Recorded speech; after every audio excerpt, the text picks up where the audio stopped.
আপনাদের সকলকে আমার আইসিডিএস হেল্প জোনে স্বাগত।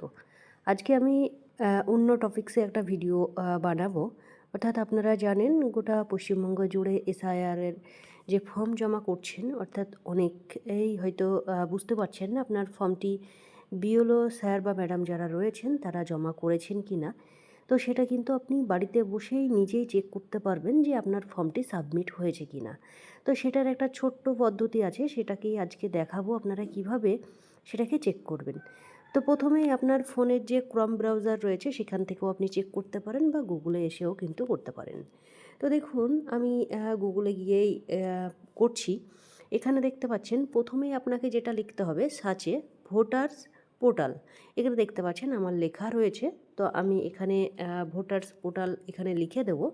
তো তারপরে দেখুন ভোটার্স পোর্টাল লেখার পরেই আপনাকে কিন্তু এখানে ক্লিক করতে হবে। ক্লিক করার পরেই দেখতে পাচ্ছেন ইলেকশন কমিশন অফ ইন্ডিয়া লেখা রয়েছে প্রথম পেজে ভোটার বলে, সেই অপশানে আপনাকে ক্লিক করতে হবে। আমি ক্লিক করে দিলাম এবং এখানে এসে একটা পেজ ওপেন হয়ে যাবে। যেসব যারা প্রথম আপনারা রেজিস্টার করছেন, যদি আপনার ফোন নাম্বার রেজিস্টার করা থাকে তাহলে আপনাকে কিন্তু এই যে লগ ইন অপশন রয়েছে সেখানে ক্লিক করতে হবে। আর যদি আপনার প্রথম আপনি এখানে সাইন আপ করেন তাহলে কিন্তু এখানে সাইন আপে ক্লিক করতে হবে। তো আমার যদিও অ্যাকাউন্ট করা রয়েছে, অর্থাৎ আমি এই যে লগ ইন রয়েছে সেখানে ক্লিক করব, আমার ফোন নাম্বার দিয়ে দেবো এবং এই যে ক্যাপচা রয়েছে সেই ক্যাপচাটি এখানে বসিয়ে দেবো। তো যারা প্রথম খুলবেন, প্রথম চেক করবেন প্রথম ফোন নাম্বার দিয়ে, তারা অবশ্যই এই যে সাইন আপ রয়েছে সেই সাইন আপে ক্লিক করে আপনারা দেখে নেবেন। তো দেখুন আমি আমার ফোন নাম্বারটি এখানে বসিয়ে দেবো। এখানে ফোন নাম্বার এবং ক্যাপচা দুটোই বসিয়ে দিলাম এবং এই যে রিকোয়েস্ট ওটিপি রয়েছে সেই রিকোয়েস্ট ওটিপিতে ক্লিক করতে হবে। এখানে রিকোয়েস্ট ওটিপিতে ক্লিক করলাম এবং আমার ফোন নাম্বারে কিন্তু ওটিপি চলে আসবে। ওটিপি চলে আসলে কিন্তু আমাকে এখানে বসাতে হবে। আমি এখানে ওটিপি পেয়ে গিয়েছি এবং ওটিপি আমি বসিয়ে দেবো। এখানে দেখতে পাচ্ছেন ওটিপি আমি বসিয়ে দিলাম এবং এই যে ভেরিফাই লগ ইন রয়েছে সেই ভেরিফাই লগ ইনে ক্লিক করতে হবে। অবশ্যই এটা কিন্তু টাইম রয়েছে, সেই টাইমের মধ্যেই আপনাকে করতে হবে। তো আমি এখানে ভেরিফাই অ্যান্ড লগ ইনে ক্লিক করলাম। ক্লিক করার পরেই একটি পেজ কিন্তু ওপেন হয়ে যাবে, যদিও সার্ভারের সমস্যা থাকতে পারে, একটু সময় লাগতে পারে।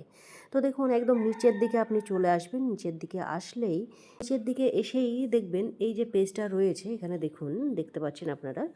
তো এই পেজেই দেখতে পাচ্ছেন স্পেশাল ইন্টেনসিভ রিভিশন যে এসআইআর 2026 লেখা রয়েছে, সেখানে আপনাকে চলে আসতে হবে। আসার পরেই ফিল এনুমারেশন ফর্ম রয়েছে সেখানে আপনাকে ক্লিক করতে হবে। তো দেখুন এখানে আমি ক্লিক করব। ক্লিক করার পরেই কিন্তু আমার যে এপিক নম্বর রয়েছে, অর্থাৎ ভোটার কার্ডের যে নম্বর রয়েছে সেই নম্বর আমাকে বসাতে হবে। তার প্রথমেই এখানে সিলেক্ট স্টেট রয়েছে সেখানে আমাকে ক্লিক করতে হবে। আমাকে যেহেতু আমরা পশ্চিমবঙ্গে বাস করি সেহেতু আমরা ওয়েস্ট বেঙ্গল এখানে সিলেক্ট করে নেব। করে নেওয়ার পরে এখানে দেখতে পাচ্ছেন এন্টার এপিক নম্বর ইন আপনার 2025-এ, অর্থাৎ 2025 লিস্টে আপনার যে এপিক নম্বর ছিল সেই নম্বরটি আপনাকে বসাতে হবে। 2025 বলছে এই কারণেই, অনেকের দেখবেন 2000 সালে 2002-এ যে এপিক নম্বর ছিল অনেকেরই কিন্তু সেটা পরিবর্তন হয়েছে। সেহেতু 2025-এ যে এপিক নম্বর ছিল সেই নম্বরটি আপনাকে এখানে বসাতে হবে। আমি এপিক নম্বর বসিয়ে দিলাম। বসিয়ে দেওয়ার পরে এই যে সার্চ অপশন রয়েছে সেই সার্চ অপশানে আমি ক্লিক করব। দেখুন সার্চ অপশানে ক্লিক করলেই আমার যা ডিটেলস সেটা কিন্তু এখানে বেরিয়ে আসবে। দেখতে পাচ্ছেন পুরো ডিটেলস কিন্তু বেরিয়ে এসেছে, অর্থাৎ আমার যে ফর্মটি সেটা কিন্তু এখনও বিএলও যে ম্যাডাম রয়েছেন তিনি কিন্তু এখনও সাবমিট করেননি, অর্থাৎ ওনার পোর্টাল থেকে কিন্তু এই ফর্মটি সাবমিট করে নিতে হবে। তারপরেই কিন্তু আমার সাবমিট হয়ে থাকলে সেটা কিন্তু আমাকে সেটা দেখাবে এবং কিভাবে দেখাবে সেটাও আপনাদেরকে দেখাচ্ছি।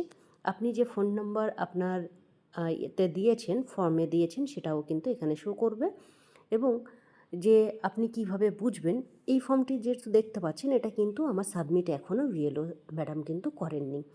তো আমি এমন আরেকটি ফর্ম আপনাদেরকে দেখাবো যেটা কিন্তু সাবমিট হয়েছে এবং সাবমিট হলে কি দেখবেন, কিভাবে বুঝবেন সেটাও আপনাদেরকে দেখিয়ে দিচ্ছি। এরপরে ধরুন আপনি যদি অন্য আরেকটি ভোটার কার্ডের নম্বর বসাতে চান তাহলে এই যে রিসেট অপশন রয়েছে সেখানে আপনাকে ক্লিক করতে হবে। তো আমি এখানে ক্লিক করব। দেখুন রিসেট অপশনে ক্লিক করলে আবার কিন্তু আমি আরেকটি পেজে চলে আসলাম। তো এখানে আবার পশ্চিমবঙ্গ আমাকে সিলেক্ট করে নিতে হবে, ওয়েস্ট বেঙ্গল, তারপরে কিন্তু এখানে একটা ইপিক নম্বর আমাকে বসাতে হবে। আমি আরেকটা অন্য এপিক নম্বর বসালাম, যে এই এপিক নম্বরে কিন্তু যে বিএলও রয়েছেন তিনি কিন্তু সাবমিট করে দিয়েছে। সেটা সাবমিট হলে কিভাবে বুঝবেন সেটাও আপনাদেরকে দেখাচ্ছি। আমি সার্চে ক্লিক করলাম। দেখুন এখানে কিন্তু আপনার যখনই ফর্ম সাবমিট হয়ে যাবে এইরকম কিন্তু লেখা উঠবে, your form has been already been submitted with mobile নম্বর, যে নম্বর আপনি দিয়েছেন সেই নম্বর এখানে দেবে। For more details contact your BLO. অর্থাৎ আপনার যে ফর্মটি জমা করেছিলেন অফলাইন হোক বা অনলাইনে হোক, সেটা কিন্তু বিএলও স্যার বা ম্যাডাম তারা কিন্তু রিসিভ করে নিয়েছে বা জমা করে দিয়েছে। তো এইভাবেই কিন্তু আপনারা ঘরে বসেই নিজেদের যে এসআইআরের ফর্ম রয়েছে সেটা সাবমিট হয়েছে কিনা আপনারা দেখতে পারবেন। ভিডিওটি শেয়ার করবেন এবং অন্যজনকে ফর্ম সাবমিট হয়েছে কিনা সেটা দেখার সুযোগ করে দেবেন। সকলে সুস্থ থাকবেন, ভালো থাকবেন। ধন্যবাদ।